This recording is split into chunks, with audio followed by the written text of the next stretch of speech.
Hey guys, Delman here with another video for you guys. So this is the first part of our Ships of Star Citizen series, where I will cover all the ships in the game with their new updated stats from the ship matrix. If a ship stats is updated dramatically, I will redo that video for that ship. So we're going to do this by manufacturer, by alphabetical order.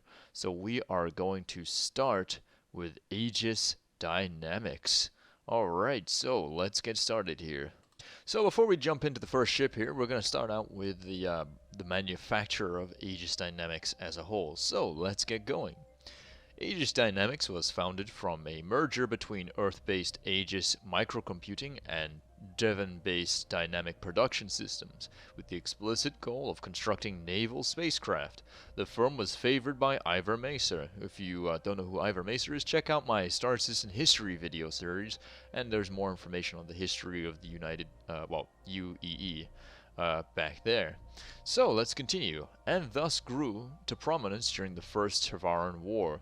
During the Mesa era, Aegis craft became synonymous with the ruthless, oppressive regime. After the fall of the Imperator, most Aegis military contracts were stripped, and the company seemed destined for bankruptcy, with massive layoffs. However, Aegis craft began to be adopted by civilians, repurposed for non-military uses. In turn, the firm was shifted, softening its image and focusing on civilian variants for their current generation designs. These days, Aegis only produces a few craft. The Retaliator bombers have been repurposed for widespread use, as deep space transport or hauling vessels. The Idris frigates, named for the Battle of Idris IV, have been demilitarized for private ownership, even though entrepreneurial pirate packs have been known to spring for one. So pirates have been buying Idises apparently. So now we're going to jump into the ships of Aegis Dynamics, and we're going to start off with our first ship here. So sit back, relax, and enjoy the show. So, the first ship in this series is going to be the Avenger and all of its variants. So, from obviously my experience, the Avenger is a really fun, rugged ship to fly. Highly recommend it as a starting vessel for you guys if you want to get a little bit of a head start, but not too much of a head start. In the verse, I'd say the Avenger is a brilliant ship because it has living accommodation on board. So, without further ado, let's jump into this and get started. So, initially designed as Aegis frontline carrier ship for the military, the Avenger Stalker took a different path, ultimately having a long and storied career as the standard patrol craft for the UE advocacy. Utilizing its cargo hold for prisoner transport, the Avenger features a sturdy, reliable hull and the capacity for larger than expected engine mounts. This is the standard Avenger chassis with the Stalker prisoner transport module pre-installed. So there's different variants, guys, and we'll cover the different variants here. So let's jump into some of the numbers here, guys. So the ship has got on board one small radar, one small computer, one small power plant, two small coolers, two small shield generators, two small fuel intakes, one small fuel tank, one small quantum drive, one small jump module, one small fuel tank. It has two retro thrusters, one main, and you have a nice amount of 8 gimbaled maneuvering thrusters. So you have one size 3 weapon, and you also have 2 size 2 mounts, which is nice. It also comes with missile racks. You have the one rack of size 3 on one wing and one rack of size 3 on the other. So those are the hard points. We're going to go over the specifications now, guys. So it's 18 meters long, 14 meters beam, and 5.5 meters high. It's a small ship with a mass of only 50,765 kilograms, 0 cargo capacity. That does not include unfastened cargo. You'll still be able to bring a couple of boxes on board, but they may not be safe. SCM speed of 195 meters per second, afterburner speed of 1,308 meters per second, 1 minimum crew, 1 maximum crew. That does not include the prisoners in the back, however. You have a pitch max of 80.8 degrees, you have a yaw max of 80.0 degrees, a roll max of 90.0 degrees, the x-axis acceleration of 66.2 meters meters per second. You have a y-axis acceleration of 85.6 meters per second, a z-axis acceleration of 70.5 meters per second. So what does this really mean overall? Well, this ship is a pretty handy combat vessel. It's no slouch, basically. It's a pretty smart ship.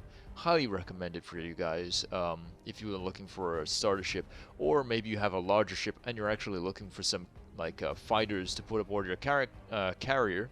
I would highly advise using Avengers, especially Warlocks. We'll get into that class of Avenger in a moment. You just gotta remember, folks, the Avenger used to be basically a patrol car for the UEE, and is now used by a lot of independent companies that run, say, planets and things like that, as a security craft, basically as a police car still. So it's a very effective ship in combat. It's no slouch, and with the prisoner modules, it's perfect for bounty hunting, so I highly recommend it to you guys. So if you want to be a bounty hunter and you want to take some people alive, this is the ship to do it. Right, so this is a special variant we're going to cover here, or a really cool painted one. The Avenger Titan Renegade. Created as part of the Masters of Flight series in conjunction with the Flight Sim Arena Commander, the Renegade pays tribute to the famed pilot Danny Solomon for his notable work with the advocacy to bring to justice Brenneman. The Avenger Titan comes equipped with a specialized dogfighting focused loadout and a custom special edition livery honoring this iconic ship. So it's currently unavailable, but who knows, it may become available in the future. If it does, I'd grab it if I were you. So let's see what it has. It's got one small radar, one small computer, one small power plant, two small coolers, two small shield generators. It has two small fuel intakes, small tank, small quantum drive, small jump module, and small quantum fuel tank. It has two retro thrusters, one main, and 8 gimbaled maneuvering thrusters. It has one size 3 weapon mount, 2 size 2 weapon mounts, and 2 size 3 missile racks. Other than that, it's pretty similar to the other Avenger. All the other stats are absolutely identical. It's pretty handy in a scrap. It's a good ship. So yeah, it's a lot of fun to fly. I'd highly recommend it to you guys to get a little bit of diversity in the verse. It's a very, very good looking ship. So let's get on to the next variant here. Now my personal favorite out of the Avenger lineup, the Avenger Warlock. The Avenger Warlock was built towards a single design philosophy: stop ships, don't destroy them. Probably the closest to a non-lethal fighter. The Warlock is outfitted with the bearing REP-8 EMP generator, capable of emitting a powerful electromagnetic wave to disable electronics to unfortunate enough to be within the blast radius. This is the standard Avenger chassis with the Warlock EMP module pre-installed. Now, EMP modules, I see them in the verse being incredibly pricey. So the way EMP is going to work in the game is everything is going to be capable of being EMP'd, because they're making EMP hand grenades, including space stations and the interiors of space stations. Space stations are now being designed with a similar philosophy to ships. They've got to have a pipe system for the lights and everything like that. If the power is knocked out in a section, gravity, oxygen, lighting, all these things will shut down. Hence, EMP is a really effective way to disable the defenses of a fortification or a really big ship. What you'd want to do is get nice and close if you are attacking, say, a space station. Preferably hover above the target corridor or location if you can, and activate your EMP to knock out all the systems, and any defenders within there will be briefly stunned by the EMP. A lot of their equipment may, be disrupted by this, so their HUD and things like that. The lights will be turned off, and it'll be the most perfect opportunity to attack. Same thing with a caterpillar. If you are boarding a pirate caterpillar to stop some pirates, maybe you're trying to do some bounty hunting as a team. You've discovered a pirate bounty hunter, a pirate who, has got a big bounty on his head, and you've got your team together to capture him. You want to bring him back alive, or maybe dead, and you don't necessarily want to destroy the ship. This is the way to go. So yeah, let's have a look at the stats here. So it's got one small radar, it has one small computer, one small power plant, two small coolers, two small shield generators, two small fuel intakes, small fuel tank, small quantum drive, small jump module, small quantum fuel tank, two retro thrusters, one main, 8 gimbaled. It has one size 3 mount. It has 2 size 2 mounts, and it also has the 1 size 4 mount for its EMP device. It comes with 2 size 3 missile racks. And now let's have a look at its other specifications. The measurement: 18 meters, beam in length. Beam is 14 meters, height 5.5, so the hull is relatively the same. Size small, mass 51,162 kilograms. Structural: 0 cargo capacity. Like I said, that doesn't include cargo that is not fastened down, just loose cargo. SCM speed of 190 meters per second, afterburner speed of 1,306 meters per second, 1 max crew, 1 min crew, pitch max 80 degrees, yaw max 80 degrees, roll max 90 degrees, x-axis acceleration 65.4 meters per second, y-axis acceleration 83.4 meters per second, and z-axis acceleration of 69.5 meters per second. This is a really, really cool ship. I'd highly recommend it to you guys. If you want to go down the beginner road and you own an Avenger, upgrade to a Warlock if you can. It's a pretty badass variant if you want to use the EMP stuff, because I'm pretty sure there's, say, you know, later on in the game and you're trying to make some money and you have an Avenger Warlock, just wait maybe in a local area within a space station, or like say at Levski or something like that, in an area where players tend to congregate. Just wait there, and when the voice comms is enabled in game, overhear a couple of people talking maybe about doing a job, and you can say, hey, I've got an EMP vessel, you can hire me to come help you, and then you can be a freelance EMP ship. That would be a pretty fun thing in the game. So yeah, let's continue here. Right, so this is for those of you who want to haul a little bit of cargo, but want to do some dogfighting also. So let's continue. The AEGIS Avenger Titan. Lacking the prisoner cells of the Stalker or the EMP generator of the Warlock, the Titan's hold is free to carry cargo. Couple that available space with the Avenger's tried and true combat abilities, and you've got a light cargo holder that's more than capable of handling itself in a fight. This is the standard Avenger chassis with the Titan cargo module pre-installed. So this is a pretty cool ship for hauling cargo.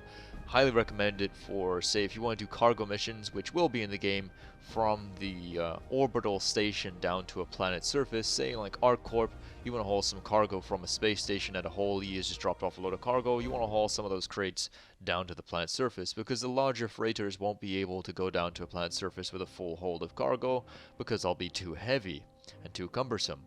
So yeah, this is a really good ship for hauling small amounts of cargo.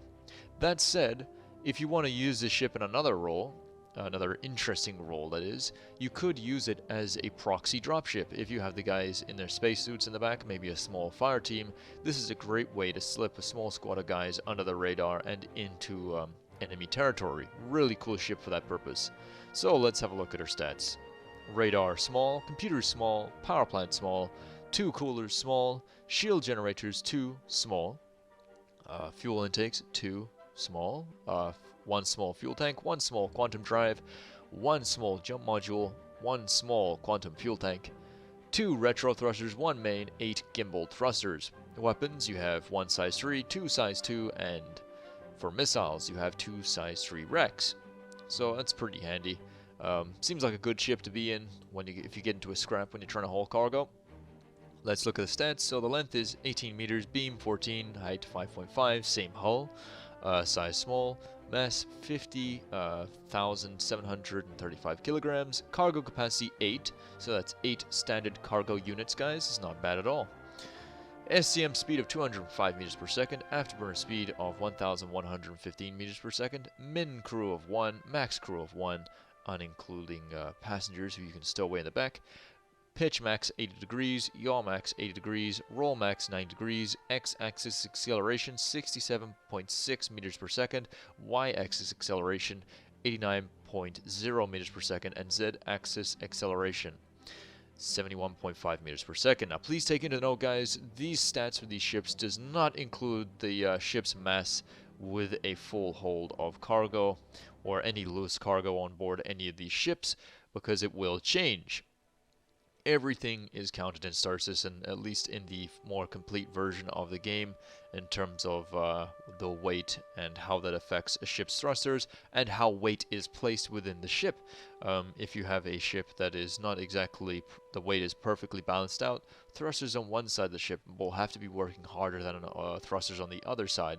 So your wear and tear will go out on one side of your ship a lot faster than the other, and it'll basically mean swapping out the entirety of your gimbal thrusters as a set, because as I said, thrusters will be sold in sets. So that's pretty interesting. So yeah, guys, the Avenger series is a really cool lineup of ships. We're just getting started here with the Aegis ships. Aegis is a really cool manufacturer. Personally, it is my favorite. And yeah, I'd highly recommend to you guys picking up any of the Avenger lineup. Really good ships for their roles and extending them beyond their roles. Their capabilities are pretty interesting, especially for ships of this size and class, and they're going to be super easy and cheap to maintain in the game. So a little lore on the Avenger here, and let's get into it. The Aegis Avenger has had a long storied life as a standard patrol craft in UE advocacy, although aging, the Avenger features a sturdy, reliable hull and capability for larger than expected engine mounts. It avoids more specialized weapons in favor of a single center-line gun mount, which makes it something of a marksman ship. Police Avengers support enhanced scanner suites in service of their patrol duties, and the civilianized models retain higher amount of computer memory than similarly sized spacecraft. The UE Navy's Air Arm continues to use Avengers designated N6G as their standard trainer spacecraft. Any pilot serving today likely spent at least 300 hours qualifying in an Avenger before moving into their combat assignment. We will use the Avenger for tight training missions in Squadron 42. That's what the plan is, that's what CIG want to do.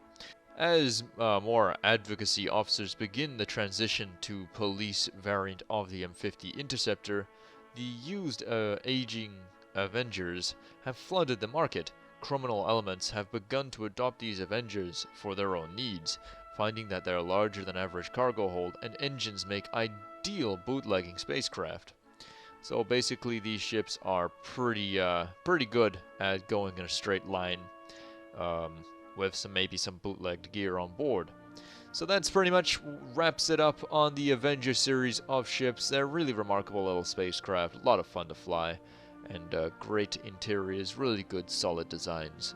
So yeah, that wraps it up. We're going to move on to the next ship in our Avenger, in our Aegis lineup in our next episode for Ships of Star Citizen. Please vote for what kind of video you'd like to see next. Maybe it'd be a theorycraft video or a video on the Ships of Star Citizen. What kind of video would you guys like to see me do next?